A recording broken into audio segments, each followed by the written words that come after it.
বিশাল সংগ্রহের স্বপ্ন ভেঙে গেল। মাত্র ৫ রানের জন্য ৫০০ রানের মাইল ফলক স্পর্শ করতে পারল না বাংলাদেশ।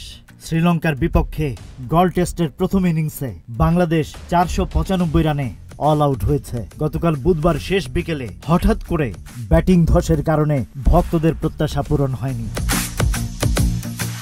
প্রথম দিনে ৪ উইকেট হারিয়ে ৪৫৮ রান তুলেছিল বাংলাদেশ, যা থেকে ৫০০ পেরিয়ে আরও বড় পুঁজির আশা করা হয়েছিল। তবে দিনের শেষ মুহূর্তে মাত্র ২৬ রান যোগ করতেই ৫ উইকেট হারায় টাইগাররা, যার ফলে ৯ উইকেটে ৪৮৯ রান নিয়ে দ্বিতীয় দিনের খেলা শেষ হয়। এই অপ্রত্যাশিত ধসই শেষ পর্যন্ত ৫০০ রানের মাইল ফলক ছোঁয়ার পথে বাধা হয়ে দাঁড়ায়। শ্রীলঙ্কার পক্ষে বল হাতে দুর্দান্ত ছিলেন আসিথা ফার্নান্দো। তিনি একাই ৪ উইকেট শিকার করেন। এছাড়া মিলান রত্নায়েকে এবং থারিন্দু রত্নানায়েকে এই দুজনেই ৩টি করে উইকেট লাভ করেন। বাংলাদেশের প্রথম ইনিংসে ৩৫০ বলে সর্বোচ্চ ১৬৩ রান করেছেন মুশফিকুর রহিম। তার ইনিংসে ছিল মাত্র ৯টি ৪-এর মার।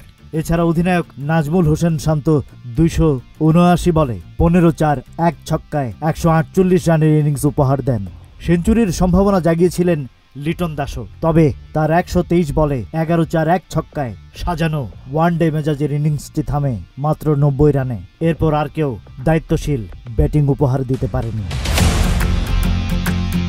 Rajib Raihan, news flash 71।